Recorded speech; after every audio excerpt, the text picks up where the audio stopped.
How's it going? Allendale Pit Brothers again. Now pretty much I got the fire where I wanted. As you can see, half of my fire is lit, the other half is not. That's exactly what I'm looking for. Put a couple of chunks there of hickory wood. I'm doing that so I don't have to be feeding coals and this fire can go a little bit longer. I'm going to add a little bit more hickory on top, put the grill on and clean the grill and show you how I clean my grill. The other side, got our favorite beverage here with some water, some onions, some garlic salt. Let me go ahead and put some hickory on there real quick. Put some of these larger pieces over here. So when that starts lighting up, I don't have to be feeding wood to it. And you can see, I like using the lump coals and then putting baguettes on top. Because that, I mean, that you're gonna get that heat fast and quick. Some over like that. I don't want to put too much. Again, you don't want too much wood. You shouldn't be seeing a thick cloud of smoke coming through. It should be kind of light, very, very light, see-through. So we're going to let that burn a little bit as I clean the grill. A lot of people think when you're smoking, you're supposed to have that type of smoke. No, that's all wrong. You're not supposed to have a thick cloud of smoke. That's going to make the food taste bad. That's no good. You don't want that. So that's why I'm putting it in now, letting it burn off a little bit while I put the grate back on.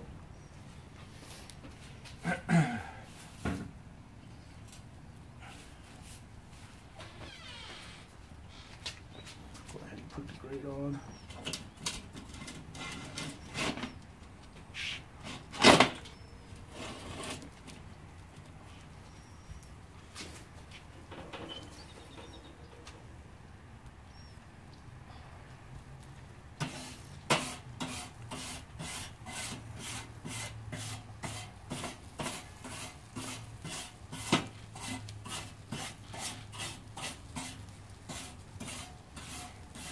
Now the good thing about this cast iron is you do want to kind of leave it kind of greasy all the time. I've seen videos where people don't keep up with the cast irons, and that's in any grill, and they start rusting out. You don't want it to rust out. So it's kind of a good thing that you do have some of this grease that's left over from your last barbecue, but you do want to go ahead and clean that up.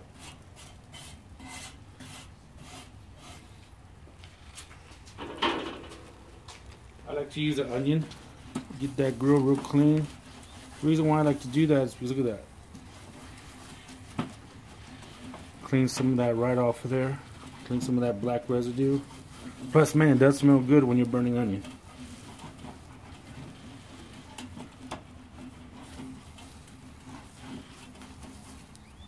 See that?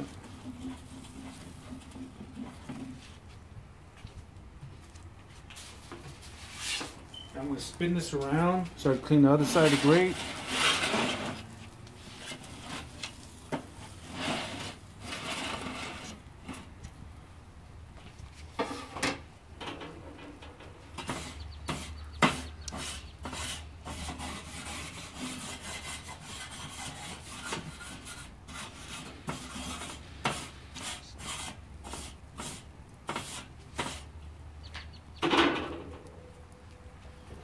Get that onion.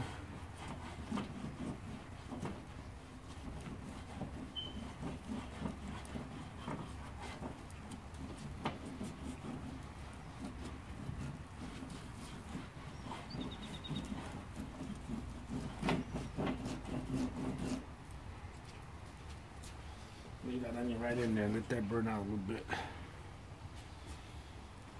Alright, so now I'm going to put this bad boy brisket. Now this is a 14-pound brisket, so I don't know if it's going to fit. We're going to check it out.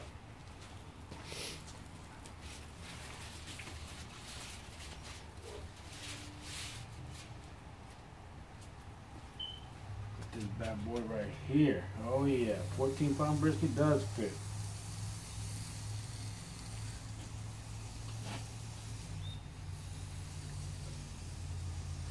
Now it is going to shrink a little bit. I barely made it. I'm keeping it folded a little bit. As it shrinks, I'll go ahead and maneuver it. So I am going to have to be opening it up and check it in the get-go. So I like to season my brisket with salt, pepper, garlic, onion powder, some cayenne peppers, and some pepper flakes. Not too much cayenne pepper, not too much flakes. You don't want to be tasting like a Cajun brisket. That's not what I'm looking for. You can see what I'm doing here is I put the meat facing down, let the fat smoke from the top, let the fat penetrate through the beef, And there's a 14-pound brisket. We'll go ahead and close it up and check it here in a little bit. Now the way I put on my lid is I want it let's say halfway open. I want it to smoke over the brisket, so I'm putting my top vent directly over the brisket, putting my gauge close to the fire so I can gauge out what the fire is.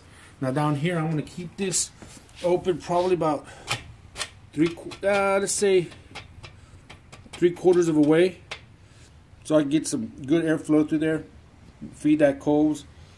As you can see, we just closed it and it's getting up there in temperature. Now if you look at this direction here, you can see the heat coming off. You can see the light smoke. That's what you want. You want a light smoke. You don't want it to be smoking, because that's not what you're looking for. So we're about 250 rising. So I'm looking at, I want a good 300, 350 to start off with, and then I like to smoke between 250 and 300, 6-hour smoke. I have smoked before about 3 to 375 range, which shortens that window of about a 4-hour smoke, but this is a 14-pound brisket, so I want it to smoke a little bit longer. So it looks like we're getting up to about 300. So that's good for me, because again, as the coals keep on lighting, it's going to maintain its heat. I don't plan to open this up again probably about a good 45 minutes an hour, just to see if the brisket has shrunk enough where I can maybe make it fit a little bit bigger. It's a 14-pound brisket. First time smoking a brisket on the STOK. So let's see what's going to happen. I'll hit y'all back up.